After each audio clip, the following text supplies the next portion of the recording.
Ladies and gentlemen, good evening. Welcome to yet another edition of the Lambom Show. Today is Monday, August 23rd, 2021. We have been away for the last 2 weeks. Vicky and I took unannounced leave, but everything is fine currently. Welcome back. We'll continue our series on African immigrant men and relationships. We have been on this topic, we have been on this trajectory since January, I guess, January, February, and I think we missed just a couple of shows. And we have touched on quite a series of other things. We want to continue to empower ourselves, we want to continue to empower and reach each other. And today we'll continue talking about the issues. And one of the things when we last met, even though we had dealt with trauma, I felt it's important for us to come back to trauma, relationships. You know, the thing is, when we fail in one relationship, whatever failure is, or whatever people consider as failure, the danger is to jump into a new relationship in order to show the other person, the other relationship that, well, you're the bad person or whatever. So instead of us concentrating on fixing ourselves, we try to compensate, we try to make up, we try to do things in order to prove a point. And we replicate the mistakes. And we find that we move from one relationship, the toxicity in one relationship we carry to another, then move to another, and we keep multiplying this. So today we want to really focus on how to deal with these things, the hurts, the anger, the petty jealousies in a relationship. And if one relationship does not work and you're moving into another relationship, how to make sure that we don't transfer these. And as always, we are lucky, we are grateful to have BK with us. BK, welcome back. Good evening. Thank you, Lambert. I guess that would be good afternoon for you. It's good to be here. Always a pleasure. Good. So I don't know how the last couple of weeks have been for you, but I'm sure you fully, I don't know what is reinvigorated. As usual, you're always on the fly. Every day is a new day, new beginning, new opportunities, new energy, new everything. And Absolutely. So we want to roll with that. So, let's take off from where we ended last time and in a bit to continue these conversations. We have talked about it in a series here. Very often, many of us don't go for counseling when we have these relationships, these breakups, and we feel like we don't need it. We don't need to talk to anybody about it. So it becomes maybe a gossip, or you just talk to a friend, you cry and you laugh over it. Well, no man will go crying to another man about a broken relationship, isn't it? They'll talk and maybe take a beer, go out for sports or something. But I think it's time for us to start examining, because these things bottle up and then they eat us up and we transfer them into a new relationship. And the danger is we perpetuate these unknowingly, unwittingly. And before we know it, a new relationship also starts suffering based on the carryover, things that the carry-ons and whatever. What do you think, Carl? Am I crazy? Am I just blowing? What is your opinion about that? Well, aren't we all crazy, Lambert? We all are. I like to piggyback on some of the things that you said. I'll just pick up on a couple of words. You talked about counseling, for instance. So counseling, therapy, conversations. You ask yourselves, what are these really in the grand scheme of things? Can I just check that you can hear me loud and clear? Perfect. Yes, I can. I don't know if you're in the audience, just shoot a comment and let's see whether can you hear us? You can see we've got at least 3 in the audience. If someone could just give us a thumbs up, if they could hear us, just let us know. So we are sure we are audible and there are no technical issues. All right, that's fine. In any case, so let's talk about counseling. See, I look at counseling, therapy, and all forms of talking therapy, whether you're seeing a psychologist or you're seeing a priest. I always see it as outsourcing relationships, because we lack people with whom we can have these deep conversations. You see, if we had people with whom we could go through and to all the nooks and crannies of our lives, people with whom no subject, no topic is taboo, people who are really truly vested in relationships, truly vested in what it is to connect and to relate, we would not need therapists. I see all these people as I see these professionals as friends for hire, friendships for hire. So that is the very first thing. You did say men tend not to talk, and that is true. And we do not talk for a whole host of different reasons. It is weak. So it is perceived as a weakness to be complaining, especially about the pain that you would have suffered engaging, interacting with your spouse, with a woman. Imagine a chauvinist environment. How do you start opening up about difficulties in your relationship? So it's a very difficult thing to do in the first place. And the fact that you can't open up, it then brings us to exactly what you said. You talked about this self-perpetuating situation scenario. You're stuck. You're locked in the frame of that hurt. You're locked in the frame of your pain. You can't really focus on anything else. And so it pretty much becomes a cycle.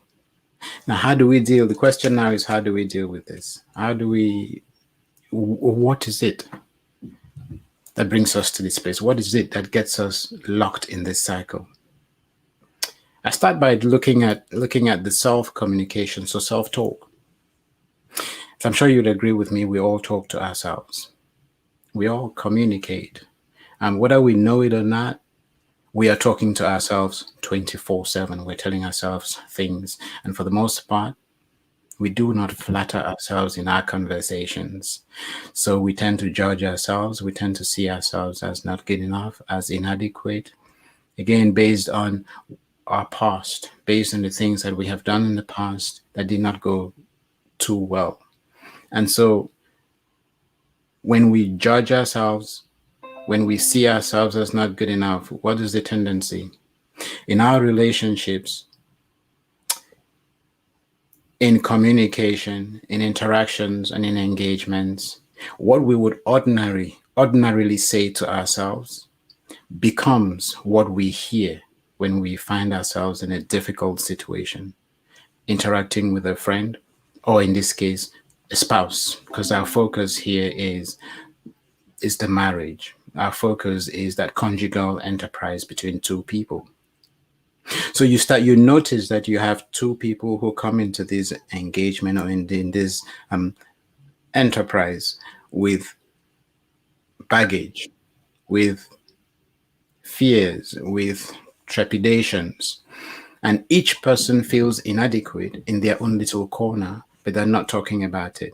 So when you do something, when you engage with me in a way that touches my weakness, I hear you or I see you telling me or touching on those areas that I am fearful about. It's almost like that voice within me that tells me I'm not good enough is echoed by your actions when you question me, when you doubt me.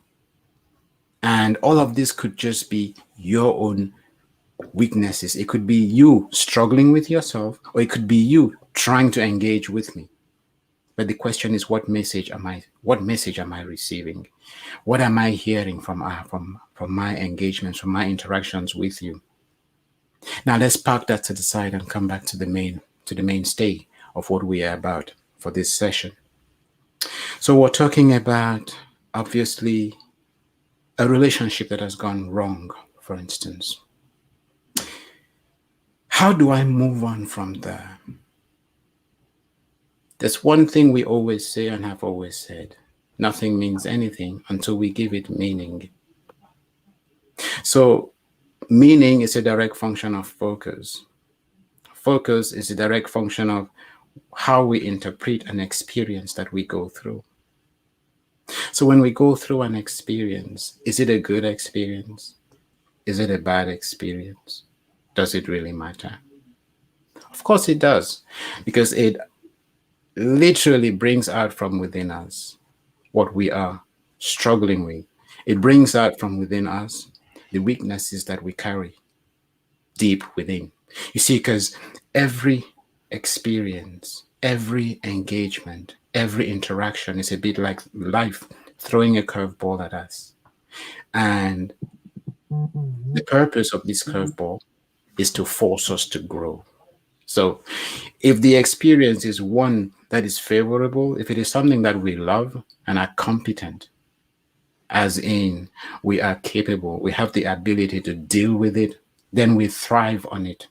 If it is something that exposes a blind spot, exposes a weakness, we have one of two options. We run away from it, or we become defensive. So it's either we run away from it, we become defensive, or we embrace it and see it as an opportunity to grow.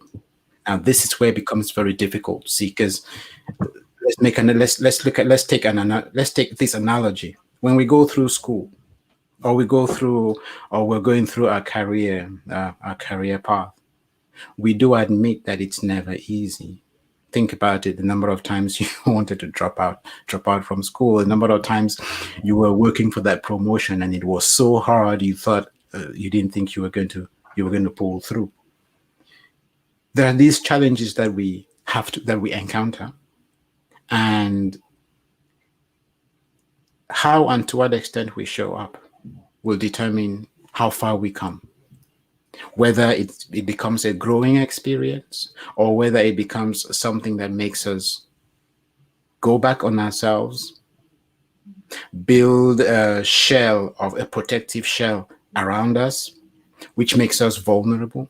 Then it becomes an insecurity, and that marks something within us. It becomes a trigger, so to speak, a trigger downstream. And so once it becomes a trigger, any experience that reminds us of that bad experience, of this poor engagement, triggers a cycle. It gets us behaving in a way that is counterproductive to ourselves. So this is what happens when we do not see the challenges that life throws at us as opportunities. This is what happens when we become the experience. This is what happens when we do not see it as an opportunity to grow. We see it as something that defines us.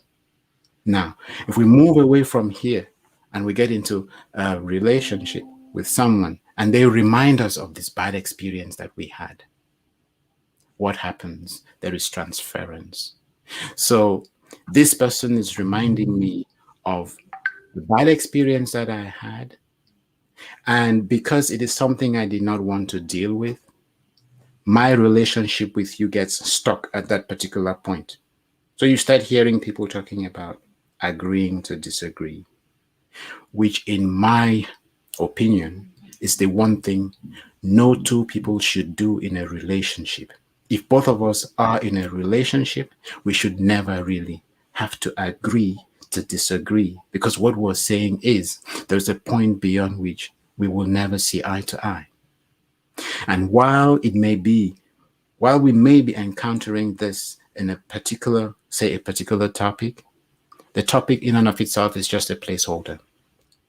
There will be so many other areas where we would encounter this particular difficulty, this particular challenge. And whenever we encounter it, there will be a freeze, walls will start going up. And until that is dealt with, we carry this from one relationship to the next. We carry it into our other engagements, into our other interactions, and it becomes a thing. Now, what is it that makes it so counterproductive? So, Biki, I want to stop you right there, if I may, before Sure. hold your thought. I know I'm being a little disruptive, but Stacy, welcome, Stacy. Welcome, Valentine Sama. Valentine says, "What kind of marriage do you refer to?" And great job. I mean, why I stopped you is because you laid out a very beautiful foundation there in terms of the issue here is whether we accept the experience as a challenge or as an opportunity, isn't it? And it is so natural. No matter what we do, the experience has already taken place. So you are going to carry on with it, but what you do with that experience is what we are now trying to say something about it, because life has thrown this curveball, and for some people, oh, it's gone. I don't want to deal with it. I don't want to ever touch it again. Now it's gone, and it's like you take a lamb and put it under the bed, okay, and what happens then is, even though for the time being it is under the bed, the heat there may eventually consume the bed and the person who comes to sleep on the bed, isn't it? If you don't pay attention to it, if I may use that analogy. Because there is a certain lack of self-acceptance. There's a certain, putting this relationship in perspective to say, this is where I went wrong. This is what I think I needed to do in order to improve on it. But all that is water under the bridge. Now moving forward, this becomes a defining mark, because I now know that the next person I want to meet, I don't want this person to be like the other person that I just broke up with for X, Y. So it becomes a marker. But not just a marker, it becomes a good marker if I have gone through the introspection to be able to identify what went wrong. And I love what you said, in fact, in the beginning. We talk to ourselves all the time. But what do we say to ourselves? Are we just massaging our egos? Are we giving excuses for why it's not working? Are we giving reasons as to why it went wrong? What is it we are saying to ourselves? And all these now determine what the next step is going to be, either with the current relationship or with the next relationship. And in that way, where I'm driving to with all this, to ask a simple question is, shouldn't we always sit down to examine what is going wrong with our relationships, beginning with ourselves? What are we doing wrong, or what are we doing right with our relationships? Because invariably, they impact our way forward. Yes. So obviously that's a good question. When we talk about the relationships start, or all relationships begin with the self. So if I can't relate with myself in a conducive fashion, if I cannot love myself, whichever way I interact or engage with me is the way I will engage and interact with you. So if there is no harmony within me, then obviously I can't relate with you harmoniously. Because what I would always say is that the way I relate with you is a direct function of whatever it is that is going on within me. And what is going on within me is a direct function of the self-talk, again, what I believe about myself, what conflicts I carry within me. And this is what makes things very difficult. If I am not in the habit of, you use the right word there, introspecting to the point where I see growth, I challenge myself to come up higher. I challenge myself to be a better person. I challenge myself to show up in a way that leaves the situation better than I met it and leaves the experience more tenable than I found it. If I can't do that and I'm more interested in making you the problem, then that is where it starts. We have a self-perpetuating cycle of defensiveness. And so it makes it very difficult for us to relate in a way that builds, for us to relate in a way that creates an environment where everyone can grow. Do you want to chime in, Lambert? Yes, so again, I was trying to take up. Dr. Minan says I cannot relate, but interesting topic today all the same. Dr. Minan, can you come back? I don't understand what you mean by that. Stacy says introspection. Yeah, so again, I think where I'm trying to not push this conversation further is the danger with every enterprise, every experience we have, especially when we talk about these relationships, is simple. That it is not just moving from point A to point B in a straight line. So whatever I left at point A is done. I'm now at point B. But we're saying whatever we have at point A, we carry along with us to point B, and it depends on how we deal with whatever was at point A. Generally, it seems as if the problems our relationships, our current relationships are having is that we are coming to these relationships, you said it, we have baggages, we have fears, we have trepidations. And these all come from previous relationships that we have not dealt with. And we are hoping that by some magic formula, maybe because this person shares, by some horoscope magic, shares a star that matches with mine, the relationship is going to go smoothly. And I think the point I'm trying to push on is no, because you said it rightly. We communicate with ourselves, and part of that communication, that daily communication, is how to make sure that we do not continue replicating the mistakes of our previous relationships. And this could be either ways. I mean, I'm talking about it looking at the self.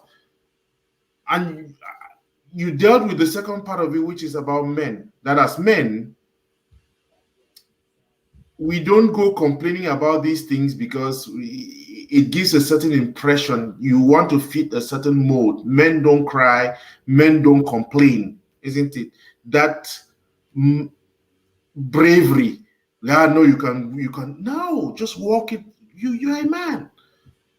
But I guess the point I'm trying to make here is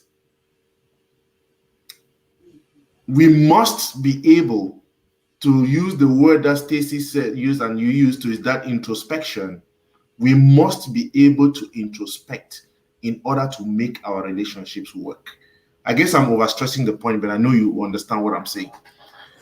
Yes, I get what I obviously understand what you're saying, and I think that you said somebody said they could not relate. I mean, it would be great if the audience could ask questions so we could actually take those and run with them in context. So he says, I cannot relate, but interesting topic today all the same. Jacob, if you could throw a bit more light on what it is you're trying to or struggling to relate with, it is going to help us put things a whole lot more into perspective. While you're doing that, obviously the topic for today is all about relationships and moving from one relationship to the other. So Lambert, I guess what we could do here to really to set the stage, to set a good foundation would be, let us assume that you're coming out of a tumultuous relationship. What is the way forward? So you've been in this relationship where nothing has gone right. Everything you have done right has gone wrong. Everything you have done wrong naturally turned out to be, worst case scenario, it went wrong. And so the question is, you went into a relationship with all these dreams, all these aspirations, and you came out completely broken, not knowing your left from your right and wondering if you were up to scratch. You don't know if you are the problem. You don't know if the other person is the problem. You're not even sure if you are good enough for anything, if you are worthy of a relationship. And the first thing people would tend to do is, okay, do I want to get into a relationship ever again? I guess that is the very first question. Mm-hmm. Do I really want to get into a relationship? And why would you ask this question? Because you don't want to get hurt. We're running away from pain. We all want pleasure. We all want a good experience. And so if we come out of a bad and a tumultuous relationship, we tend to associate relationships with pain. And once that is done, it is the beginning of the end of our interactions, because we get into the next engagement and we're looking for signs and symptoms of what could go wrong. Now, the danger with this is you can encounter what looks like what you saw in your previous relationship, but it has absolutely nothing to do with it. I'll give a practical example. I play the guitar, and that's one right back there. It's not every day that I pick up the guitar that I'm enchanted. It's not every day that I pick up the guitar that I'm inspired by it, that I want to play, that I enjoy the experience. And yet there are times when I pick up the guitar and it is everything. It gives me everything I was looking for. So notice that that piece of equipment behind me never changes. It remains the guitar on a Monday, on a Tuesday, on a Thursday, a Friday, and a Sunday. But when I pick it up, I do not necessarily get the exact same experience because of what is going on within me. And this is where we want to emphasize and hone in on the fact that what we say to ourselves, how we talk to ourselves, our thoughts, which pretty much that's where things pretty much start. The way we think will eventually determine what emotions, that is just energy in motion, what emotions we carry, and these become our feelings based on, of course, the experience that we have had and what meaning we give it, what pleasure or what pain we derive from it. So this is where we want to realize that if we do not feel good about ourselves, all that this is telling us is there is something we need to deal with. There is something that the person we engaged or interacted with brought out from within us. They did not put it in us. But how does this cycle start? So if I'm in an engagement, in a relationship with you, and I do something, or you're in a relationship with me and you do something that I do not like, it brings up something from within me that I may not have dealt with in my past. And the first thing will be for me to close up. Once I close up, it prevents a whole lot of opportunities between you and I. See, because if I'm closed up, I don't engage with you openly. I can't be vulnerable with you. And if we assume that relationships are really all about two people trusting each other to be vulnerable with each other, then once they get to a place where they can't be vulnerable, then they've come to a place where they can't grow. Any experience that we have going forward will add to the walls that we build downstream. And the more walls we have, while we think we're protecting ourselves, it just makes us even more closed up, not just to the relationship we currently are in, but in any other engagements that we encounter. So we are in a scenario where somebody is feeling deeply hurt coming from a relationship that has failed. And this failure, again, is a direct function of what is going on in my head, how I define success, how I define failure. So I've got this trauma that I am dealing with, that I'm carrying in me. Do I take this into the next relationship with me? Do I even know that I'm taking it into the next relationship with me?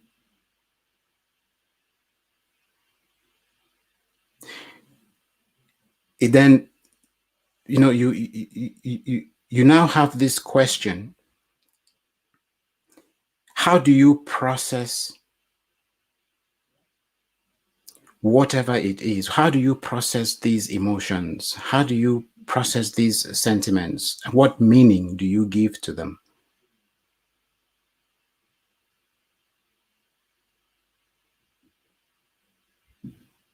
I want us to just pause here for a moment, and I really want to invite our audience to chime in. I really want us to make this as interactive as possible as possible.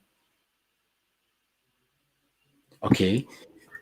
So Vincent, welcome. I think Vincent is in Canada, if I'm not mistaken. That should be my classmate. Most important, someone must always be the leader, then the other a follower, and vice versa at all times. Can never have both wanting to lead, for example, if things are not going well. Okay, brilliant. So again, just to tie this to what we are discussing, so the problem may just be that the in a previous relationship, there was one person who was like too bossy, and that is where the problem was, isn't it? Then you come into a new relationship, you have not been able to deal with these roles, and then you come and these little things now you start determining, I am the leader, I am the boss, I am the one who is in charge. Again, just to respect it, I think what Vincent is saying is that romance that we talked about, where today you may lead in certain aspects, the other person may lead in the other aspects. It's not a situation where one is permanently a boss and the other one is a servant, but it's that constant romance. That's for you. So do you want to bring up Vincent's comment again? So Vincent says, great to see you, by the way, Vince. Vincent says, as most important, someone must always be the leader, the other a follower, and vice versa at all times. Can never have both wanting to lead, for example, if things are not going well. Now, that is a very deep statement. That's a very loaded statement, and it is absolutely true. So when we talk about leadership in a relationship, well, leadership, and that is exactly what it is. What is leadership in this case? See, we find ourselves in a situation where in order to be a leader, you need to know how to follow. But then again, how do you follow if you're struggling with ego? See, because these are the things that pretty much get in the way of sustainable relationships between two people. We talked about the baggage that we bring from our past experiences, and these past experiences could be from childhood, upbringing, little unresolved conflicts, or conflicts that have been resolved in unsustainable ways that we bring with us into our relationships. And so they become no-go areas. They become sort of triggers, things that set us on edge. See, because in every situation, it's either we are thriving or we are surviving. When we are thriving, we create that environment that is conducive for growth for everyone. When we are surviving, we are thinking of number one, and that is ourselves. And this is the scenario where we typically get into conflict with our spouses. See, I love I love the word leadership there. See, because leadership cuts in both ways. To be a leader, sometimes you need to lead, and to be a great leader. So to be a good leader, you're leading and someone is following. To be a great leader, you recognize when you are at the end of your game and you need to step back for someone else to lead so you can follow. Especially if there's that dynamic where you're dealing with two people who have got different gifts, talents, abilities, and capabilities. So you all have different strengths. And when we come into a relationship, it's about bringing these gifts and talents so we can then use these to take that relationship, to take that situation to the next level. You grow and I grow. We exchange energies and we build synergies. That is what it really is. So I can be vulnerable with you. You can be vulnerable with me. And this is where it becomes pivotal. This is where we take this conversation now to the next level, because if we find ourselves, for whatever reason, in a situation where one or both of us can't be vulnerable, then, like we said, that is where we hit an impasse and growth becomes pretty much impossible. Now, my relationship would then fail with you in that particular regard, and I may be thinking, oh, well, that person was a problem. So I make you the problem because I do not want to face my own weaknesses. But what have I actually done? I have said to myself, I am not growing beyond this particular point. See, because if I chose to grow beyond that particular point, my first instinct would be to call you to the table. And I would say, this is what transpired in this case. This is what I was trying to do. This is where I was hoping to go. Tell me, where did I go wrong? How did I make you feel? What is it that made you react the way you reacted back there? What is it that put you on the defensive? What is it that made you feel you couldn't trust me? You had to come at me because this is not who you are. So how do we deal with this? How do we move forward? See, because I have this fervent belief that there's just one truth. There are not multiple versions of the truth. And so we touched a bit on agreeing to disagree, which is something I do not really subscribe to. If two people are having a conversation, clearly you will have a point of view, I will have a point of view. Then obviously there is the overarching 360-degree point of view, which is what I define. For the purposes of this conversation, that is what I define as perspective. When we can both see perspective, we do not need to disagree. See, because when we get to a point where we're disagreeing on values, then it's a warning sign. That is something telling us that our values are not right and we need to set that record straight. And when we talk about values, what are these? So we're talking about unconditional love, our ability to discuss sacred things, and our ability to push one another or each other to grow. So values are those things that are non-tangibles. Values are those things that are principles, are mores, the things that pretty much guide our actions, guide our thoughts, our words, and our actions. The things that give meaning to who we are. The things that determine which way we will go when we meet challenges. What is the moral compass that we use? Now, if for whatever reason we don't see eye to eye in a particular area, and we can't talk to come to a place where we reach consensus, it simply tells us that one of us or both of us are failing. And that's where it takes a leader to really listen, communicate, ask the right questions, ask ourselves where it is we are going, where do we want to go, and how do we plan to get there. If we can ask these questions, then there typically is nothing that two people cannot resolve in any set of circumstances. When we come to a place where we can't, did you want to chime in or did you want me to finish? Finish up. Yeah, so I was just going to say when we come to a place where we can't ask these open questions, then it works, or it has a negative impact on our ability to relate. Just chime in before I carry on.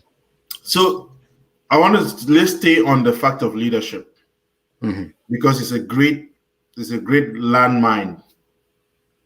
So we are talking here about African immigrant men, and the situation we have, a potential area for conflict, is a situation where one person becomes a breadwinner and is making more money than the other person, and therefore the other person has to now shut down.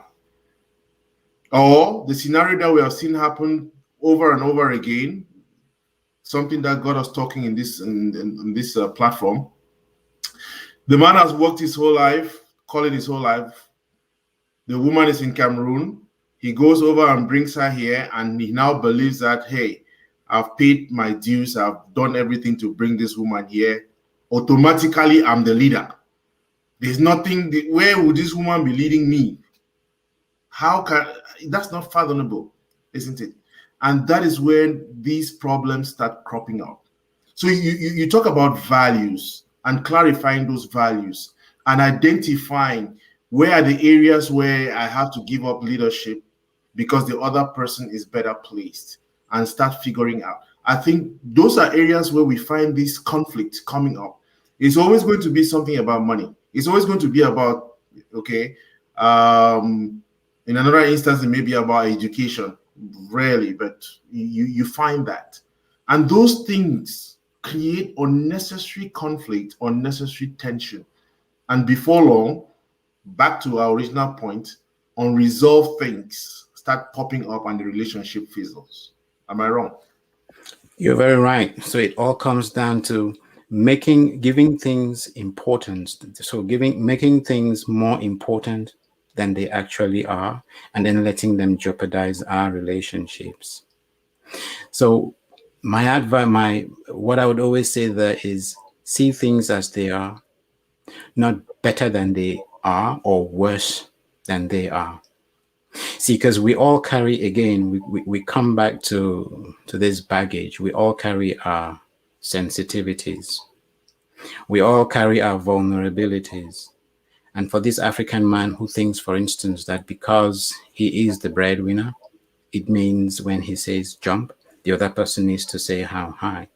That is his model of respect. That is what he understands as, being the man means I've got authority. It means I can flex my muscle. It means if I say something, even if it is wrong, you do not have the right to contradict or to counteract. Otherwise, you are disrespecting me.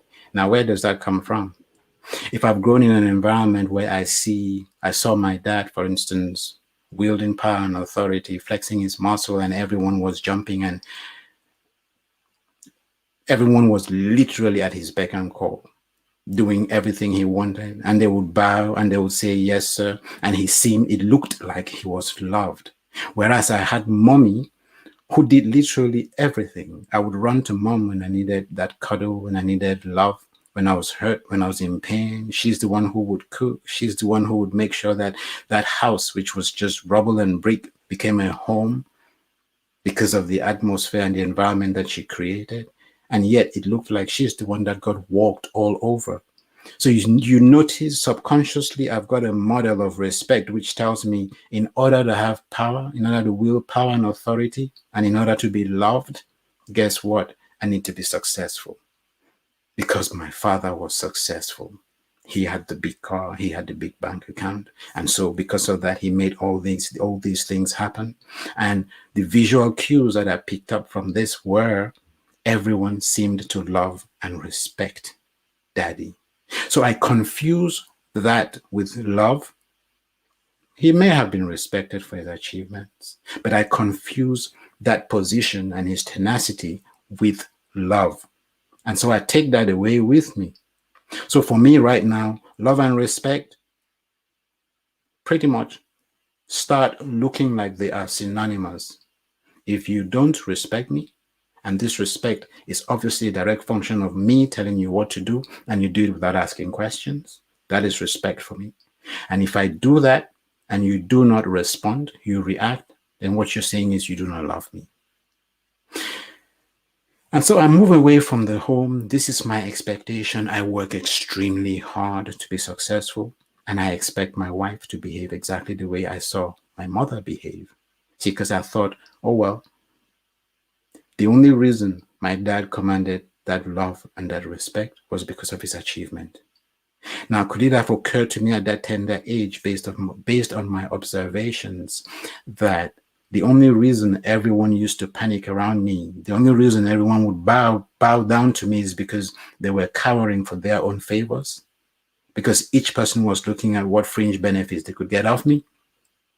No, as a child, I wouldn't see that. I would be blindsided to that side of things. So I grow up knowing what I know, and I come into my marital home. I've provided everything. I am the boss. I am the boss. I use that word deliberately. I am the authority, and I wield all that power.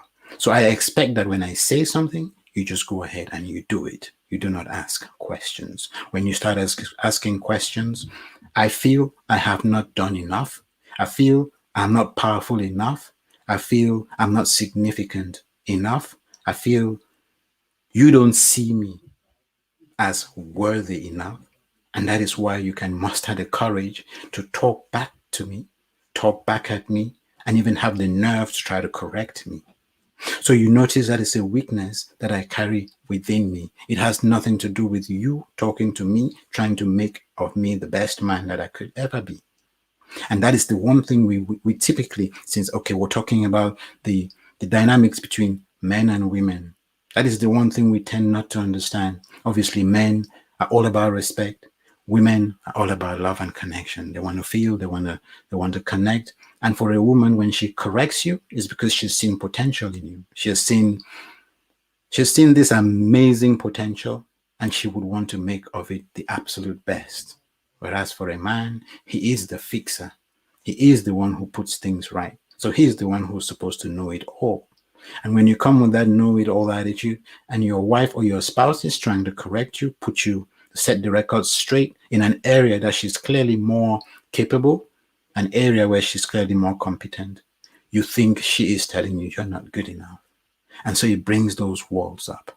And for as long as that is my mindset, each time she does that, I close up, I move away, or I retaliate. I start finding faults. I create what I call a safe problem. And what is this safe problem? I go to some other area where she may have a weakness, then I throw a tantrum. And then you get more of these tantrums, which pretty much go or dwell on showing her that she's absolutely nothing. But that is my defense mechanism. So you can see how, if this relationship were to go south, I would come out of this situation, move into my next relationship, and what will be my primary focus? To make sure that this new woman never disrespects me. I will want to be sure that I have full, complete, and absolute control over this situation or this new person I am getting into a relationship. Why? Well, with. Why? I thought I got burnt in my last relationship. And because of my notion of what respect was, I take that into this new relationship and I tighten any loose ends. So if I see anything that is remotely disrespectful, if she's calling me out, then I know it's a no-go. It's a no-go area because I automatically associate this next person with my previous relationship. And it triggers all the hurt that I experienced in that last relationship. Now, is this hurt real? It absolutely is. But am I hurt for the right reasons? No, I'm hurting so this is hurt that I brought with me from my past.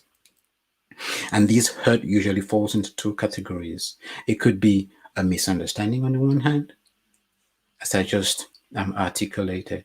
You see something and you confuse it for love and respect. You try to reciprocate and you're looking for that same thing from the world. And this is how entitlement pretty much starts introducing its ugly head. So that is the first scenario. The second scenario is the way I would adapt to a bad experience. Now, let us say I have this tendency. Well, growing up, I got beaten a whole lot. And to me, this beating, how did I cope with the fact that I was beaten? Talking about corporal punishment. I would shut it down, pretend it did not happen, decide that they hated me and it was not correction. And that is the way I cope going forward. So anything that causes me pain, I just delete it, take it out of my mind, and I focus on whatever it is I can focus on that takes my mind away from that thing. So what does this mean? I never really get to deal with the positive intent that was behind that particular action. Because as we all know, every behavior has got positive intent. I'll say that again. Every single behavior we exhibit has got positive intent. We're either protecting, we're providing, or we're preventing something from happening. So if I'm moving away from a situation, it's because I'm protecting myself. I may be trying to prevent something bad from happening to me, or I'm trying to provide to myself. Now, depending on how I juggle these three positive intent drivers, I will do that in positive ways, I will do it in negative ways. It then determines how I move on in life going forward. So if I'm in my relationship and I see things happening that remind me of the pain that I brought with me, I will again automatically, these conditioned reflexes kick in, and I find myself behaving in a way to prevent things from happening, to protect myself from certain things, and or to provide. It could be a certain freedom. It could be, well, that's one of the things we could want to provide. It could be a certain pleasure. And we know that freedoms and pleasures they may feel good, but they're not always good for us, and they do not always serve the greater good. So I'm leaving this at a conceptual level so we don't get lost in particular examples, which is usually the case, because you would give a particular example and then someone would say, what about this other scenario? And what about this other scenario? The scenarios usually do not matter. And that is the most important thing, because every scenario is just there as a trigger. Every scenario is just a curveball that gets thrown at us, and so it brings out something from within us, and we have to deal with that thing. We choose whether we will deal with it, come up higher and grow, or whether I would make it your problem and obviously stay stuck where I am. And before long, I'm in a cycle where I feel stuck in life. Run with it, Lambert. You're on mute. You need to unmute yourself. I want to welcome Philip Acha, Queen Biami. Stacy has a question, but I want to play something for you, BK, just before. Philip has a challenge for you with your every behavior has a positive intent. We'll come back to the four other questions, but I want to play something because you mentioned something about respect and love. Let me play this.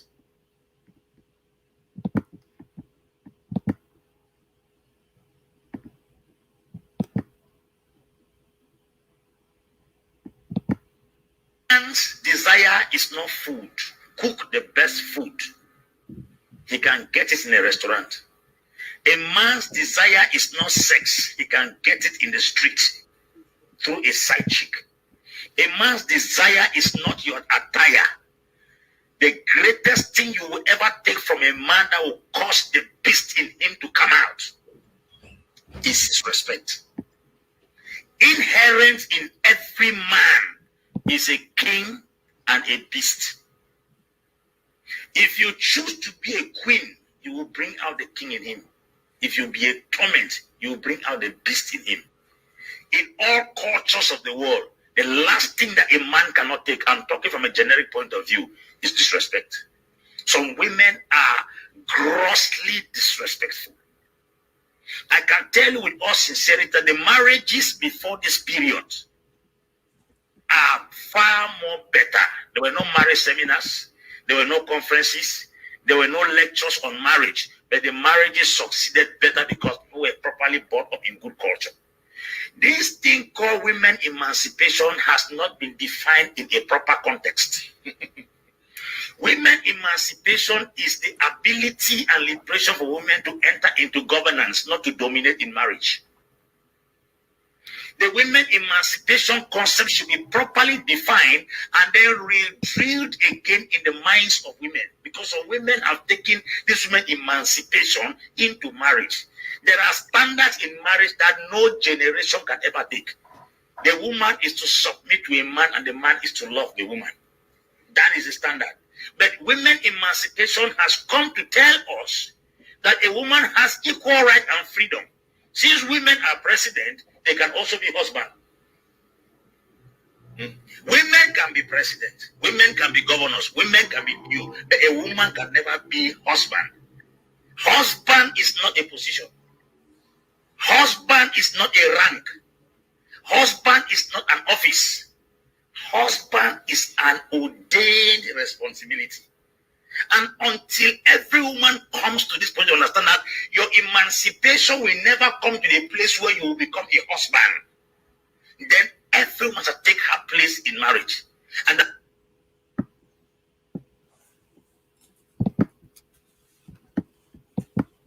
So I guess the reason why I played that clip is because you mentioned the fact of respect and love.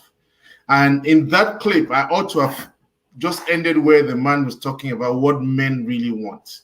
Okay. Yeah. Because again, he's saying the man does not need food. He can get it in the best restaurant. He doesn't need sex. He can get it from all side chicks. What a man actually needs is respect. And I think listening to you, I think he's conflating something. The relationship is not a relationship where you are seeking for respect. It's about love. And therefore, if you go in seeking for that respect, that is what you're looking for. And this is all flowing from Vince's thing about leadership. Then there's bound to be a problem because you are not seeking love. It's not love that you seek. It's now respect. And that respect shows up in terms of leadership. But let me hear your comment with respect to what the gentleman said. Then I can take the comments from the audience. Sure. So I like the fact that he says. So before you respond, Vince says that is in the African context, and Phil says was that speech recorded in the 13th century? So I'm glad we're having the reactions. I'm glad we're having the reactions that we're having. They're already self-explanatory. It looks like the questions have already been answered. Before I even get to the point of before I address the issue of respect, I like the fact that he says the husband. What was that he said? The husband is an ordained responsibility, not a position. Yes. Something to that effect. Yes. It's not a position. Yes. So he says the husband. And I'm glad he used the word husband, not man, because not every man is a husband. It takes certain qualities to be that husband. And obviously, love is pivotal. Because while the man is the head of the family, I'm sure we would agree that the woman is the neck of the family, and where the neck goes, the head follows. So they complement each other. They're not supposed to subdue or subjugate one another. And he says he said, I think if I recollect well, he did say there is an ordained role and there is a contract. And the contract is, wives, respect your husbands, and husbands, love your wives. So if you are not loving your wife, do not expect respect. And this is where it brings me now to the pivotal point, which is the whole question of responsibility, which he already articulated. But then next to responsibility, there is accountability.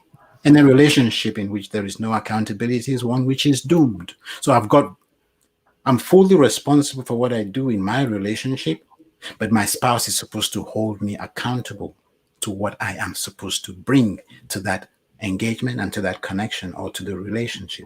So there is responsibility on the one hand, and there is accountability. I can't be responsible for you, but I will hold you accountable to the things that you need to do respectfully. So we're listening to a man here who typically has got good intent. Remember what I said at the beginning? Every behavior, every word of speech has got positive intent.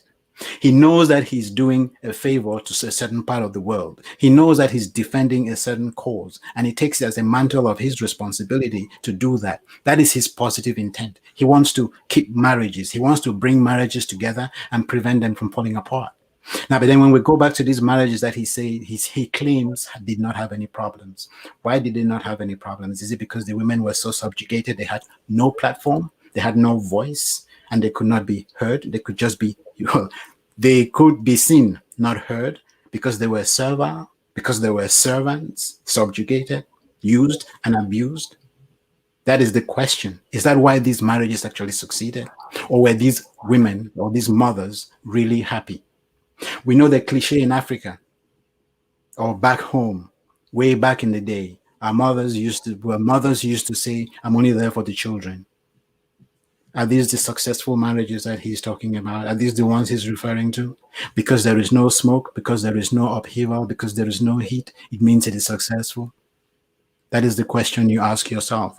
And if we've come to a place now where emancipation is causing everything to go helter-skelter, is it because women are finding their voices and men just don't know how to deal with it because they would rather just suppress, subjugate, and oppress? So these are the questions that I would ask myself. So to come back to your ultimate question, you asked about responsibility. Oh, you talked about respect. So yes, this is a man with very good and positive intent, but what he failed to do was define what respect is. Because if you put 10 men in a room and you ask them to define respect, you will get at least 15 different responses. I'm sure you would agree with me. Each person defines respect in their own way. Respect to me will mean if I say something, just do it. Don't ask questions. Even if I'm wrong, do it. And if it goes wrong, then we can talk about it. Or we may be able to talk about it. Or I will see that it has gone wrong and I will correct myself. But as my wife, I just need you to support me in everything that I do. If I need your opinion, I'll ask for it. Now, if that is what we call respect, then it's no surprise marriages are going the way they are going. We can take the questions now, unless you have So, an question. by the way, again, so let me just read a couple of them. Men in the US are the same way. They desire respect, and most are ignorant about love. I would be a little slow going to say they're ignorant about love. But as them says, is respect not love in the man's eyes? That's a good one. That's a good question. So let's piggyback on that one for a minute. Just before you get to it, huh? That's for you from Philip. Husband, derived from husbandry, is a term that relates to bringing up domestic animals. So I guess that's a statement, not a question. No, I want to throw it. I want to. So Philip did make a comment. I would like to throw a comment as well. If you just bring up Philip's thing. So again, before let me do this because we may get lost in this. Philip said originally, was the positive intent in corporal punishment, which is a euphemism for child abuse. And I'll take it one extra, Philip, and I'd say it's beyond an euphemism. It is child abuse. But why would you, when and at what point do you deploy corporate punishment? Look at it from this perspective. Say you're trying to teach somebody something. When you are in your game or on top of your game and you know what it is you're doing and you know what you're saying, you are patient. You take your time and you explain, then you explain over and over. You do what you have to do for that person to get the message you're trying to put across. When do we start losing patience?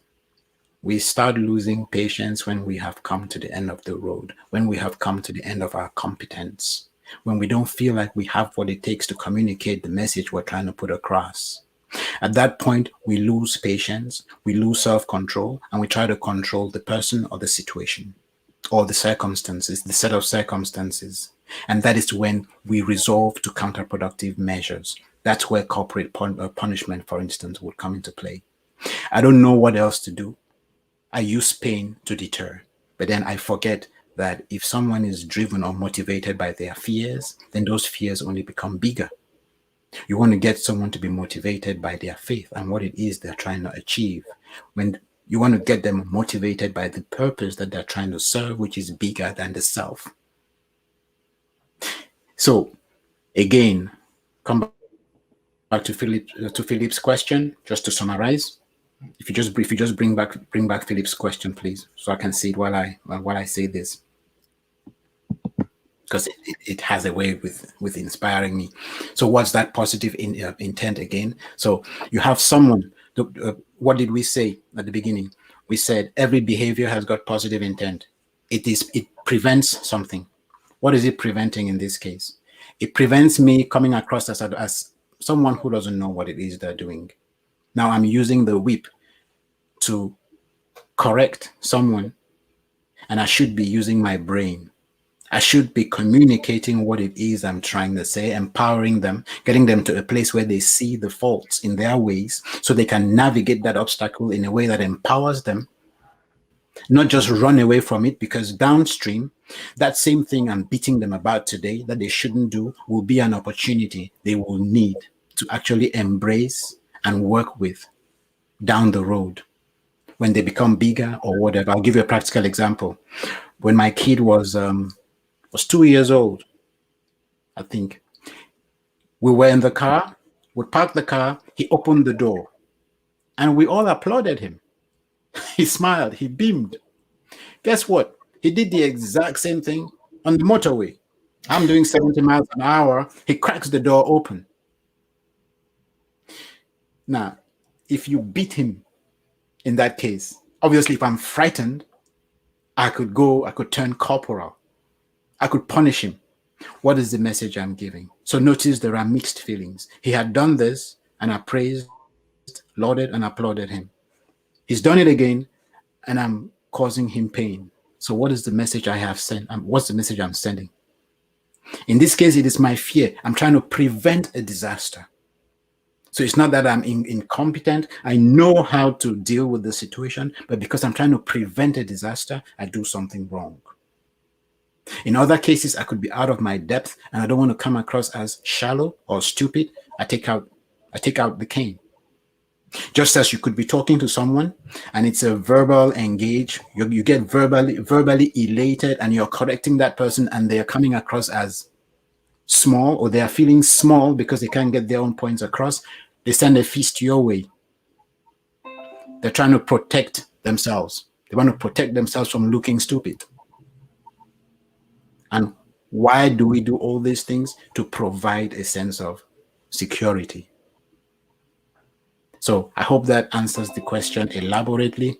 Philip, you can move on to the next question. You know, if Philip has something, he will come on. Absolutely. So we're talking about respect and love, and I think Azem's really summarizes it beautifully. Is respect, not love in the man's eyes. And we're saying this because in a previous clip that we just played here, there's a guy there who is saying what a man needs is not sex, it's not food, but it's respect. And the question was, is it respect or is it love? And Azem summarizes it so beautifully here. So I will give a long-winded response to this one, but I hope it will capture and articulate it nicely so there's absolutely no confusion. This is where I would like to introduce the whole concept of filters. So we've talked about the fact that respect has 1,000,001 different definitions, obviously, depending on the man you're dealing with. A typical African traditional man will hold respect in a certain light, whereas a man who is sure of himself, who is not insecure, will define respect in a completely different way. So let's look at the whole concept of filters and what it is we all want in life. Now, we all want to be safe, we all want to be secure, we all want to be comfortable. We want to have variety, so hobbies, and we want to be able to go out, adventures, and all whatnot, change of state. That's what keeps us alive. And when we kind of discover the things that fire us up, that is how we discover who we are, and we can build our careers around the things that we actually love, and that is how we get fulfillment. This is how we find purpose and eventually achieve fulfillment by doing what it is that we love, which is really being who we are as opposed to doing. Then, of course, there is this whole concept of significance. We want to know that people love us, or rather, people value us for the contributions that we are making. And that's where respect kicks in. Above and beyond that, we want to be loved. Now, those are two completely separate things. I want you to love me, not just for me, because you would love a child just for the child. The child pees on you, poos on you, pukes on you, causes you sleepless nights. In fact, all this child is causing you is pain. But the joy that you have from just having this child is immeasurable. Nothing else can give you that. That is unconditional love, which I call infinite patience, because that's what unconditional love really is. Infinite patience. I'm sure you'd all agree with me. Where there's infinite patience, there can be absolutely no misunderstanding, because I will never react, I'll always respond. Now let's look at the contrast and the confusion between love and respect. For most men, if they do not feel respected, they can neither give nor receive love, because so for them, they can only love through the filter of respect. As as you said, they will only love through the filter of respect. So if they don't feel respected, they can neither accept nor give love, because they don't feel good enough. Don't forget what we said. Respect in this case is all about significance. It's all about feeling valued. It's all about feeling like you're making a contribution that is getting appreciated, which is why the way society is tailored, the way society is shaped, the man is by and large the provider. And because the man is a provider, he gets obsessed with his provision. You've provided a roof, so you've provided safety, security, and comfort in the physical sense. And what does this mean? You've provided a roof over your spouse's head. You're providing the meals, and obviously you've got a paycheck, which ensures that you can repeat this cycle. That is the primary. That would be the primary responsibility of a man by societal standards. Let's divert a bit. Never mind the fact that you could have a woman who is the CEO of a company, and a man who is the one responsible for the home. All he does is take care of the home. As long as this woman realizes that the woman realizes that when she comes home, then the resources are being managed by the leader, if we accept that the man is the head of the household, given the responsibilities we have already agreed must be at play for that union to work. So it's not about who is on top of who or who is below who. No, it is a congenial relationship, hand in glove. Two people with abilities and capabilities that come together to exchange synergies and exchange energies and build synergies and take that home to where it needs to be. So let's park that and come back to what we're talking about. So we're talking about the whole concept of accepting and giving love through the filter of respect, because that is what makes a man feel certain that he will be safe, secure, and comfortable. It makes him feel certain that he's being acknowledged. Now, what is the problem? You are now gloating or trying to feel respected because you're providing safety, security, and comfort to a woman who can provide that same safety, security, and comfort to herself. You want her to praise, laud, and applaud you 24/7, because obviously you're working hard to provide that. Are we saying this woman should not be appreciative? Absolutely not. But when you do that and you think you should then receive nothing but love, and the woman should never contribute, hold you accountable, because you being held accountable is seen as she not being appreciative of what you have done. And that usually is the trigger. In my experience, talking to so many couples, that is usually the trigger. They walk past and they talk past each other and they fail to communicate, because they are each meeting different needs. They are communicating different needs. So they talk past and they walk past each other. They do not communicate. You have a man who's looking for respect. He's thinking, I've provided all these different things that I've provided. I'm waiting for recognition. You have a woman who sees your potential, and she is, there are two facets. She sees your potential and she sees areas where she could make you even better than you are, so you can be the very best that you could be. She sees that potential. But when she talks about it, all you hear as a man is, you're not good enough. You are not being appreciated. Ergo, you're not being respected. That's the first count. The second count, you're doing all these things. You've done all these things, provided a home, provided those, you provided shelter and feeding and all what and everything else. You forget that this woman works as well, which means she can provide those same things for herself. So while she acknowledges it and actually reveres in it, and in fact, when she came to your house, she could not afford any of these because she was not working. You don't realize that the dynamic may have changed. You are still dwelling on the fact that you are providing without realizing that for her right now, that's not a need. It's just one of the things you both need to do in order to grow. And if we take it to the next level, why would you be gloating anyway? Because even if she were not there, you will still need a home, you will still need to eat, and you will still need a job. So once we get it twisted, because we invest in the wrong things and major in minor things, we set ourselves up for failure. What's the woman's filter? To give love if the man's filter is respect. So it is not an either or. So we have all these needs. That's a beautiful question, Adams. So it is not an either or. You have some men who are all about love, because there are male and there are female energies. Let's not forget that. Some men are more feminine and some women are more masculine. So you will have that role reversal of sorts, where the woman is looking for respect and the man just wants that love and that connection. And for as long as they do not understand these dynamics, that these are needs that we have, these are intrinsic needs. I'll give you an example. When you go to work, you sign a contract. That contract says you will deliver this, and at the end of the month, we will pay you this. But then when you start working at the end of the month, they've already told you what they're going to pay you. So you should not expect to be told by your manager or any other superior, great job, well done.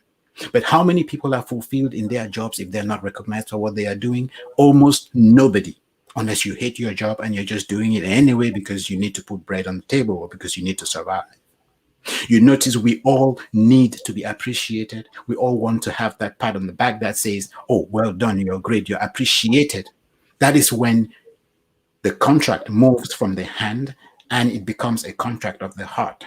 You start delivering at levels you never would have delivered if you were just doing what you needed to do to tick that box. So again, these are needs that we all have. We all need to be respected. Even that woman needs to be respected, because if you disrespect a woman, obviously you will see the other side of her. Then the question is, which of these needs do we prioritize? At what time? For what intent and or purpose? They will always change. And so two people will always grow. That is why it's important to have a place that you are going in a relationship. That way, all these other things are secondary. They then get built into the relationship. So whatever it is I'm doing, I'm taking into consideration your feelings. I'm taking into consideration your sensitivities. And I'm cognizant of the fact that while I may be giving you love, and just wanting to connect and hold your hand and touch you and talk to you and tell you how my day went, you typically can't do any of that until you feel you have felt appreciated. So then the question for me, the woman, becomes, what can I do to make sure that you feel the love and the respect that I have for you, and that I'm not just going to meet my own needs at the expense of yours? Does that answer the question, Adams? So while we're waiting, I'd like us to, James, you can put on your comment at the bottom, but we want to go back because we talked about introspection. So in all of this, the danger then is that there's a breakdown, isn't it? Yes. This relationship has broken down. The man now has a couple of issues, Then James has another question, but we'll follow up from there. So now Stacy is asking, how do men practice introspection? What are some things they can do to examine their thoughts and actions? And Jude comes in to say, without introspection, you rob yourself of the need for self-discovery. The crisis started off in the first place because we failed to acknowledge differences, share power, and accept partners without the need to change them. Okay. So, brilliant question, Stacey. As always, I can always count on you for that. And obviously every other member of the audience. How do men practice introspection? And this is the thing, Stacey. The way society is built, the way it is molded, it is not particularly conducive for introspection. Because introspection means I'm looking at what I did, I'm looking at the impact it has on me, I'm looking at the impact it has on the person I'm engaging and or interacting with, I'm looking at the wider impact on the community. How many people really do that? When you look at society, you notice that the pressure most people are fighting today is becoming the man of the world. And what is that? What do you have to do to go ahead? What do you have to, how do you have to talk? How do you have to walk? What neighborhood do you have to live in? What car do you have to drive? How many accolades do you need to have behind your name so people can see you and go, hey, look at me? That is what plagues. So that is what competes with introspection. So life is a journey that is inward. Life is a journey that is meant to be lived inward. But then we try to live outward. So we try to define ourselves by the things that we have achieved, by the things that we have done, the places we have gone, and the people that we know, meet, greet, and can call our friends. The contacts that we have in high places. That is how we tend to define ourselves.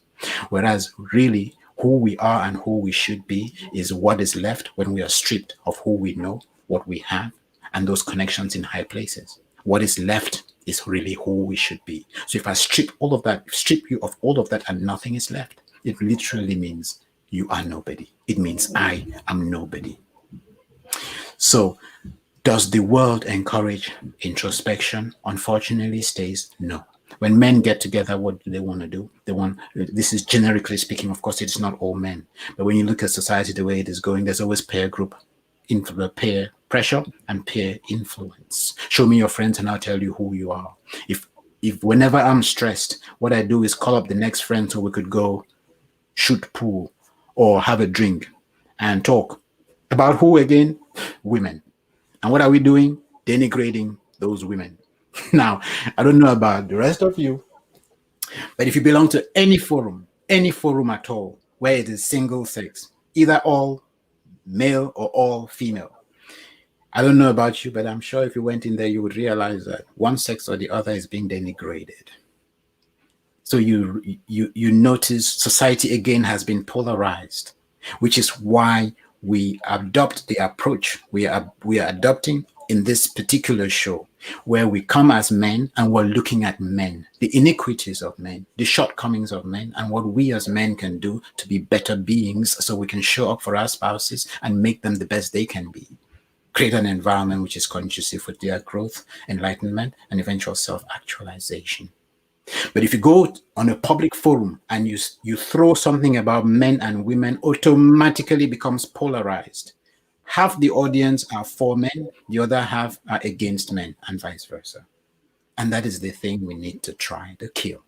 If we can create an environment where men come and all they do is look at what it is they are doing to enhance relationships. Women come and they're looking at what they're doing to enhance relationships. And if the women are going to talk about the men, they are praising the men. And if the men are going to talk about the women, they are praising the women. If two people are doing that, I'm just touching on something Vincent said.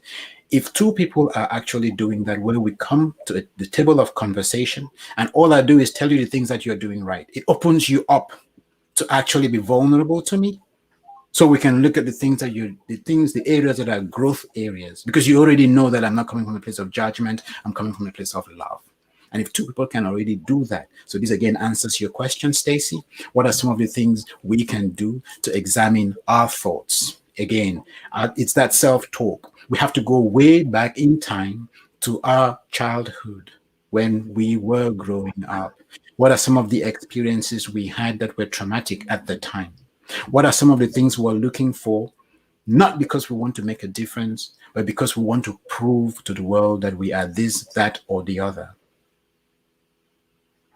Especially if they are things that do not really serve us. So again, before I get to Vincent, Stacey, there's something that BK said at the beginning of the show when he talked about counseling, and he says counseling is a form of profiteering of friendship or something. I mean, he puts it beautifully. But the reason why you go to counseling is already because the two people have not created that environment where they can exchange the energies to build synergy. That's why they're going out, isn't it? Because if the environment at home, if where you are, you all were vulnerable to each other, those conversations will take place within that circle, and you may not actually need to go to an outsider. But in this situation, one of the things that BK has done is he has created something called Mindset Boulevard. That is a place where men, women, couple can come together to be able to exchange that, isn't it? To learn how to do the introspection. Again, he touched on something that most of us do not really take time to look at. Get back into our past from childhood. What are those things that are influencing our lives now? You know, there are many things that happened in the past that are influencing us, and we have not dealt with them. And so I encourage, part of these conversations on the Lambom Show is for us to also have these open conversations within Mindset Boulevard, which is a safe space. I mean, it's a well-vetted space, not just anything. But we'll talk about that. So Vincent says, consider it done when all internal and external interventions have failed, and much more when the other is not willing to forgive or listen. That's not what I wanted to. Vincent said, okay. Here we go. One of my greatest virtues in marriage are emotional intelligence, tolerance, and acceptance. You cannot preach love without these. I am certain my able Ken could link these. So Ken, over to you. Yes. So, one of Vincent's virtues of marriage are emotional intelligence. Let us start with emotional intelligence. What is emotional intelligence? Let us start there. Okay, there's tolerance and then there's acceptance. Notice that again, all these bring us back to one word, patience. So patience summarizes these three words in a very nice way.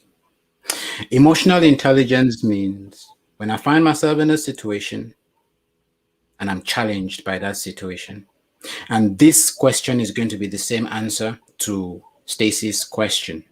So it expands and expounds on Stacy's question, which was, what are some of the things we as men can do? The same things that women can do. But then women typically already do that, because when women have challenges, what do? They get together and they talk about these problems. They talk about these challenges, and then they cry about it. Then they form even more sustainable bonds. And then they come out of the relieved. So kudos to most women. Now, emotional intelligence. I find myself in a situation which is a bit of a pickle. It has got spikes. It comes with a few thorns. So it makes me feel agitated. It makes me feel insecure. What does that tell me? There is something within me that I carry that I need to deal with. So the first thing is tolerance. Am I being tolerant of the other person? No. I'm being tolerant of myself. I'm showing myself acceptance. I'm doing a deep dive to find out what it is about what this person did that is affecting me the way it is affecting me. What do I mean by this? If a madman stood in front of you and did the exact same thing that the person that just annoyed you did, you would laugh.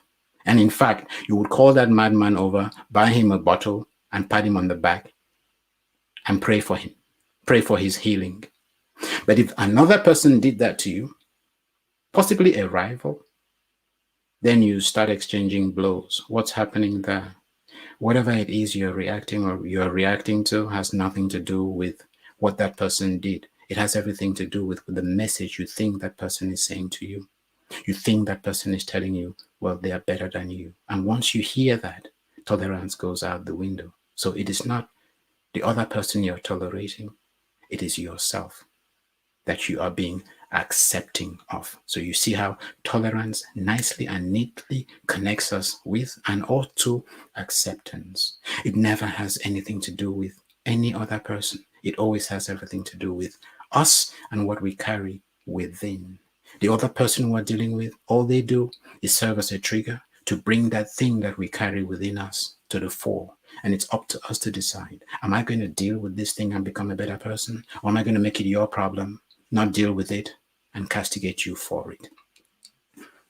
and propagate that fight because I'm being a coward. So the opposite of all of what Vincent is saying here is cowardice. That is the direct opposite of this. So emotional intelligence, I stop in my tracks and I ask myself, what can I do to ensure that this person who's crying for help, because that is all it is. It doesn't matter what that person is, what car they are driving, or what title they hold. They could be CEO. If they're behaving in a way that is counterproductive, they're coming from a place of fear. They're not coming from a place of love. They're coming from a place of protecting. They want to protect, they want to prevent, they want to provide something to themselves. And that's usually the ego talking. I call the ego the social construct. What is this social construct? We have to face life on a daily basis. Now, when we go out there, life throws all these different things at us. We are vulnerable, so we shield ourselves with this layer that I call the social construct. The social construct represents us. So we put it out there, we create this thing, we put it out into the world, and it represents us. The trouble is, it drains us because we have to. It's almost like you're living twice. Instead of just being you, you power something to represent you. That is too much energy. But if you can just be vulnerable, if you can laugh at yourself, then you notice that emotional intelligence, tolerance, and acceptance become very, very easy. And is this something that we achieve overnight? No, absolutely. And the fun is, whenever we think we've achieved it, it's like that X that we look for every day in math or in physics. When you think you have found it, the question changes, the equation morphs, it becomes something else. So we never arrive, which is why we always say the journey is the destination. When you arrive, you die. So it is important never to arrive. So what is emotional intelligence? Emotional intelligence is stop myself in my tracks. I look at what it is that situation is evoking in and within me. I ask myself how I can engage in a way that leaves the other person empowered, leaves the other person actually respecting me a whole lot more than when they came there. And I'm not doing it because I want respect. I'm doing it because that is who I am. I'm not doing it because I want to see a response. I want to see them respecting me. I'm doing it because I know that is the way I'm going to sow a seed. Why? If I see someone behaving or acting in a counterproductive way, I just know it's a cry for help. And you will see it when you deal with an irate customer, for instance, or an irate client. They come and they give you a mouthful. You stop. You take a breather. 2-3 seconds. You look at them intently, and they're waiting for that rebuttal. Then you smile and you ask them, are you having a bad day? Watch them melt and fizzle out completely. Watch them tell you the whole lot, take you through chapter and verse, what a horrible day they have had, and then apologize to you and tell you they are sorry, and then you can take the conversation to where it needs to be. So that's emotional intelligence for you.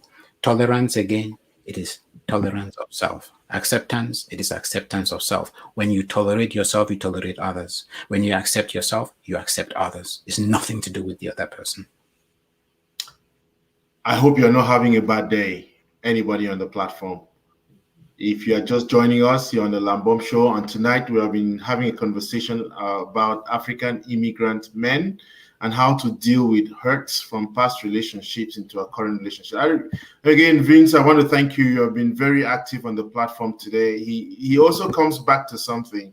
These days, most come into marriage, each having their own personal definition of the union, what they expect to gain from it, and no longer for better, for worse.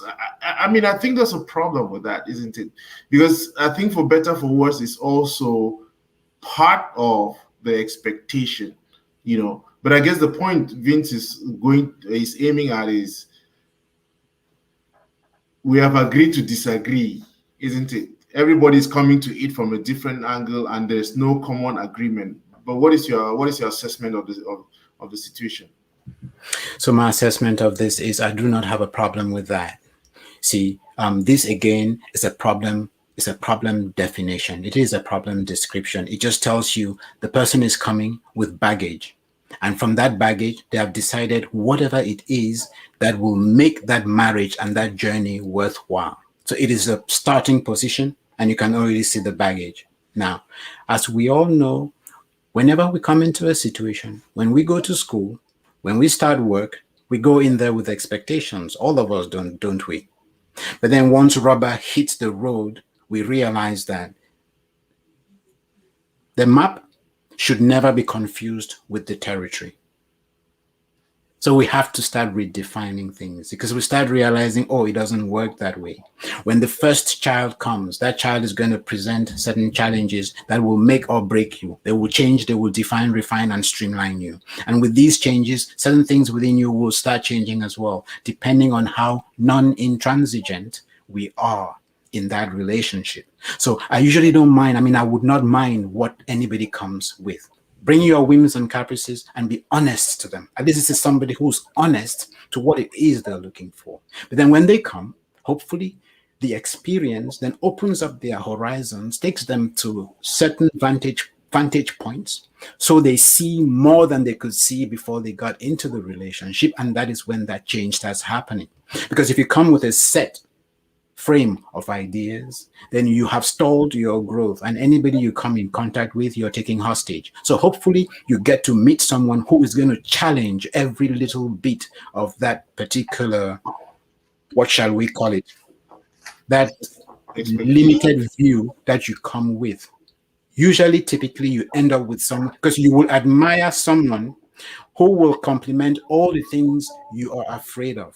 Someone who will just be the exact opposite of what it is you think you're coming to get from that marriage. That is how it always works, because what you resist will persist. What you fight will fight back. What you try to avoid is exactly what you will create. And whatever it is you're trying to avoid, you will end up creating a conducive environment for that thing to come to pass, for it to come to fruition. And that is how life typically works. Why do I say so? Let me just justify that. Notice thought is energy, and energy follows thought. So what you think about will expand, it will grow, it will multiply, it will amplify, it will come back to you. If you're thinking about your fears, they grow. If you're thinking about your gifts, your abilities and capabilities, they grow. And those are the opportunities that you see. If your whole time you're focusing on the things that you do not want, then those are the things you're looking for, which is why an abused woman, a physically abused woman in a marriage, or battered woman in a marriage, will always end up with men who are battered. Men who are abusers, until she deals with that thing. Why? She knows how to deal with an abusive man. And subconsciously, that is what she is going for. When an abusive man shows up, typically the abusive man knows the game. He knows he needs to show up a certain way, and he will show up that way for as long as he needs to. The person who's non-abusive, when she tests, because the tendency will be for the woman to test, when she puts out her tests, the man who's not abusive he's not looking for that. So what does he do? He will tend to move away. So this woman, then she too will tend to see the real men as the pretenders. And it is the abusive ones that she will tend to identify with as the real men. It's a question of the energy. What you focus on is what you will become. And when you become that thing, that is exactly what you will attract. So you end up in that cycle. So this person will typically attract the exact same thing they are looking to avoid. And until they grow out of it, they will not meet anyone or engage with anyone in a sustainable way that can give them the things they're actually looking for. Until they change, that will not happen. So to come back to Vince, yes, I don't have a problem with. Okay, so in the nutshell. So I think he's trying to say in a nutshell, do not get into marriage hoping to have kids with a partner who has never dreamt of having kids, as you could have known this at the very start before committing. Just a crazy example. Yes, again, I guess in a certain sense, yes. The problem is some of these expectations are not there at the beginning, isn't it? You come in, and that's the point you are making. You come in with one set of expectations. The other person is supposed to help broaden your horizon beyond what you came in with. Where we start having issues is where people stick to their expectations and think that that is it, and do not want to go beyond, isn't it? You just this is all I want. If it's not, if you are not giving me this, then the relationship should. Stacy makes a very good point, which I like you, and that is broadening the point you made. I've counseled abused women. This is very true. They tend to stay in the cycle of attracting abusive men. So again, Thanks for that. it's that whole thing about what you focus on is what you become, isn't it? What you focus on is exactly what you will become. I just want us to make sure we've touched on all the comments. So Vince again says, so in other words, do not get into a marriage hoping to have kids with a partner who has never dreamt of having kids. So yeah, that would be one of the, so that's an area where you don't want to gamble. You don't want to assume that you'll get into the relationship and change their minds. So yes, absolutely. And what I usually typically say to that is, if your values are that radically different, I don't know what it is both of you are doing together in the first place, because if you did a lot of introspection and you really looked at the way your relationship was going, you will notice that you had lots of conflicts from a value perspective, because you'll have one person who's all nurturing, who's all about the home, who's all about that responsibility and accountability, and then you will have some other person who's all about the self, and their fun, and who they use meet and greet to get that fun. So they use people as a means to an end, as opposed to engage and relate with people for the sake of community. Does that make sense? Absolutely. Yeah. So I would be very surprised if someone who really wants to have kids was in a relationship, a really serious relationship with someone who has no interest in kids. My suspicion would be you fell in love with what you saw on the outside, not what was on the inside. And you were using her as a trophy wife because she looks good to present around. You haven't really taken the time to understand who that person is deep down. And that would apply to the man as well. If it was the man with a woman who can't wait to have kids, and this man is like, no, I'm not interested in kids and or whatnot. It speaks a whole lot to values. It speaks a whole lot to responsibilities. It speaks a whole lot to accountability. So I mean, I think again the whole issue is about clarifying this from the get-go, and it's not that let's. I mean, the remainder of the time we have, I think, out of respect, BK is in the UK. It's 1 a.m. already or more. But I think the point of the point I wanted to make here, BK, is something we have touched on several of these episodes. Is the fact that very often people come into these relationships with these preconceived notions, not willing to change, not willing to let the other person help or do whatever. But one problem is this: people always want to change the other person into what they want the person to be. And so you keep hearing you say, that man can never change. He can never change. So because he can never change, I don't see what I'm doing in the relationship. It's a perennial problem of us wanting to change the other person into something that we want the person to be. And it's a dangerous place to be in.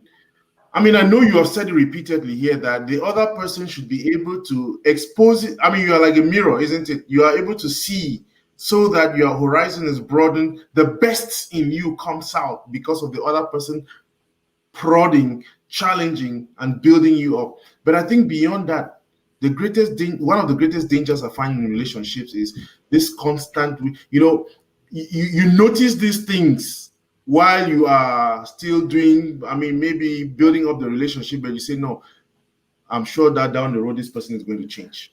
Then before you know it, there's disaster. Did you want me to comment on that? Yes, please. Okay. So it gets more interesting than that. And that's a very pivotal point you have raised, Lambert. We tend to think that we want to change the other person into something that we want. The truth is, we haven't got a clue who we are. We haven't got a clue what we want. We just don't want that person giving us a difficult time. Talk to any woman who has been in a relationship that's not going right, and they will tell you there was a time when they were everything and they had everything right. And they were just the beginning and the end, the Alpha and the Omega.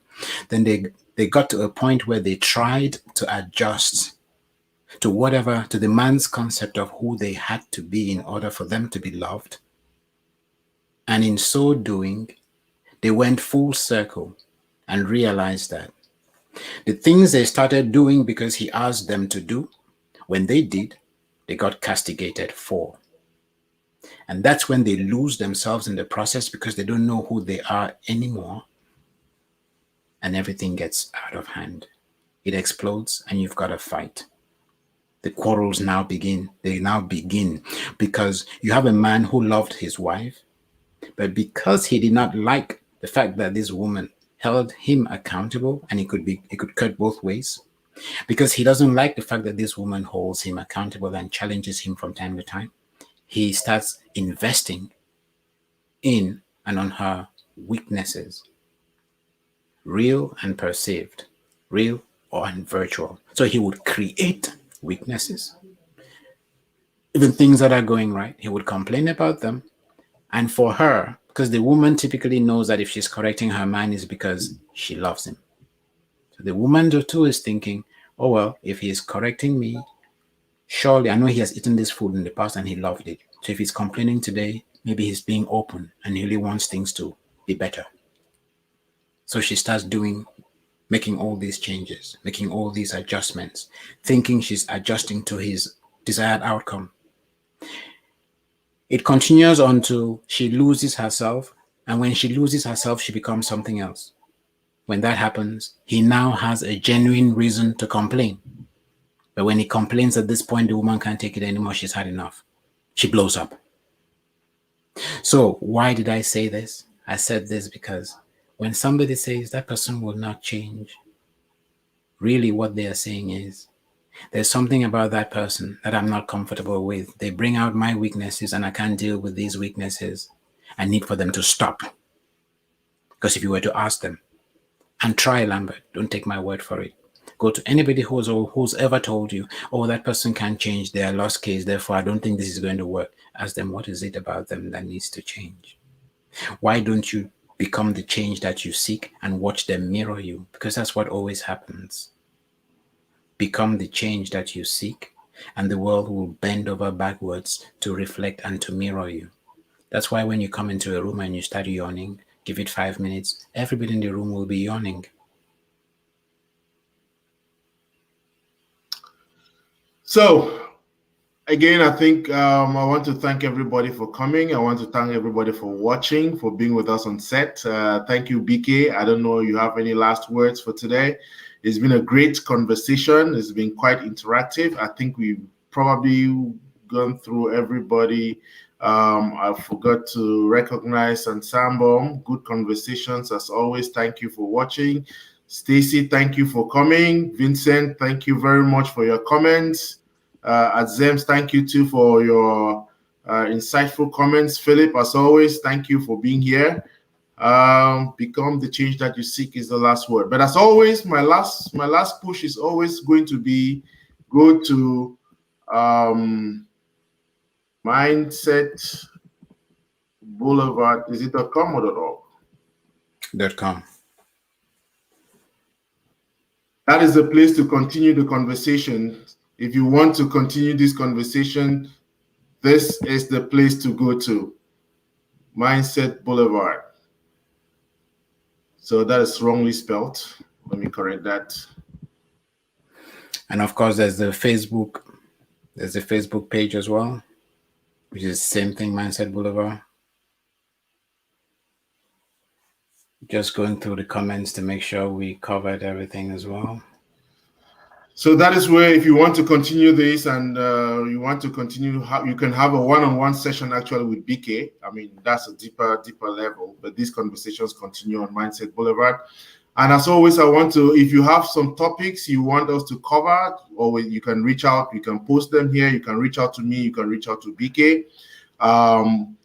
Now we want to be more intentional because we have been freewheeling doing this for the last 7 months, but we really want to grow this in a way that makes sense. So I would like to invite people to like the Facebook page, but go to the YouTube. Okay, Vicky, you've not yet set up the one for Mindset. Is it on? No, not yet. Yeah, so go to YouTube, Lambom Show, just type my name, like, share, so that, we can grow the audience. We like to have more men joining us in these conversations. Every Thursday, 7:30 Eastern Standard Time, there is a men's group that is meeting to talk about relationships. And this is just, we have a reading and we just share. That group is led by Dr. Mina. Every Monday, we are here. And we, as BK mentioned within the course of the show, we are specifically tailored to addressing issues that are affecting us men. There are too many shows that you have women talking about, but this is how we can improve on African immigrant men and our relationships. Having said that, BK, any last word? Yes, obviously, it's just going to be a summary of everything we've discussed so far. Thank you, Vincent, for that. It was really great having you. I'd just like to summarize what today was all about. So, and for anyone who's just joining us, they do not feel like they have lost that, and they can decide whether they want to go back and be a part of the journey from start to finish. So the question was traumas. How do we deal with traumas? How do we ensure that when we move from a failed relationship into the next relationship, we don't take our past with us? And it is simple. In life, we will be thrown all these curveballs. We call them experiences. These experiences have nothing to do with the people, the places, the situations, or the circumstances that expose us to these challenges, as we call them. And to add to that, you would notice that your state of mind is betrayed by the words that you use. If you see a problem, it tells you you're not ready, you are afraid, you are scared, you're in survival mode. If you see a challenge, it tells you, okay, you're almost there. You're hope you can invest, you can engage, but you're not ready to commit. When you use the word opportunity, it means you are ready to commit and burn the bridges. So listen to yourself when you talk. If you're talking about problems, it means you're defeated. If you're talking about challenges, you're kind of neutral. You can go either way. If you're talking about opportunities, and usually you would realize that what you're calling an opportunity today was a problem 6 weeks or 6 years ago. So how did it become an opportunity? It simply tells us one thing. If it's an opportunity today, yet it was a problem 6 years ago, it means your mindset has changed. You've come to a place where you have evolved, become enlightened, and you're ready to self-actualize. This is where you start finding your purpose. This is where you start being true to you. And you realize that every engagement comes with a responsibility on your part to make the person you're engaging with bigger, better, and more resourceful in and of themselves. So how do you ensure that you don't take who you were in your previous relationship that may have failed to the next relationship when you are starting over? Now, that statement in and of itself is a fallacy. It is wrong. You never start all over. You're always moving on, because we're all energy. By and large, we are all one, which is why Lambert and I can be having this conversation and we're reaching and touching you wherever you are, a million miles away. It tells you we are deeply connected in ways that we can't be separated. And it is our differences that make us the powerful beings we are. It is your way of looking at the world and my way of looking at the world that allows us to see the different angles that bring the whole, and we can then have sustainable conversations, and that is how we can build synergies. Because if you were exactly like me, then 1 + 1 would equal to 1, because we are the same. We need to be different so that 1 + 1 will equal 4, and that is what synergy is really all about. So how do we ensure that we do not take our weaknesses, our iniquities, and our shortcomings with us from the past relationship into the next relationship? We do not become our experiences. We let our experiences mold us, and always for the better. If something happened to you that was not right, if you did not come out of there feeling empowered, you dealt with that situation wrongly. Go back to introspection. I can't tell you how to introspect. I can't tell you what to think about when you introspect. When you choose or decide to introspect, you will know. And that is a promise, because you're wired differently. So your introspection will not be my introspection. Don't let anybody tell you that one cap fits all in that particular sense. In a contextual sense, that there are certain things and certain steps we need to follow, that one cap will always fit all. Stop, engage yourself, ask yourself what is going on, ask if you're becoming the experience. Do not become a good experience. Do not become a bad experience. The experience are just there to show you who you are and what level you are at. See, because life is like going up the rungs of a ladder. Whenever you overcome a challenge, an obstacle, a problem, or seize an opportunity, you go up one step. That spiritual ladder. The next time that same thing comes your way and you don't handle it well, because, oh, the first time you were dealing with your brother, now it's a stranger. You go down one rung of the ladder. You have grown when you are consistent in the way you behave or deal with that particular obstacle, challenge, and or opportunity across the board. That is how you know you are growing. And for as long as you are growing, it means you can move from one relationship to the other. Let your relationship fail because you were so much of a light and your light shone so bright that the person next to you couldn't stand it. So they kicked you out, or you then had to move on.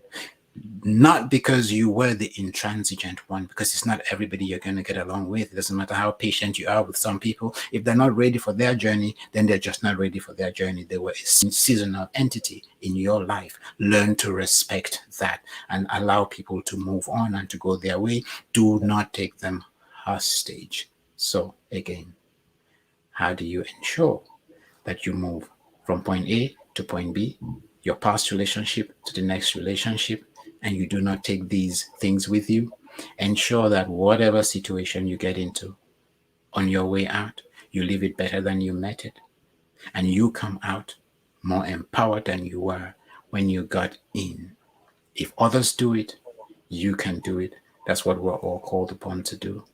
It has been an absolute pleasure. We look forward to being with you again next week. Thank you.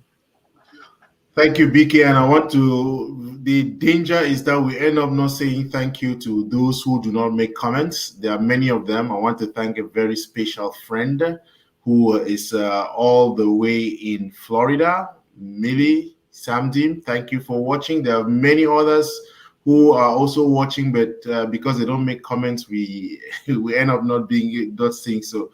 So thank you very much, Millie. Thank you for the encouragement. And we hope you all enjoyed the show.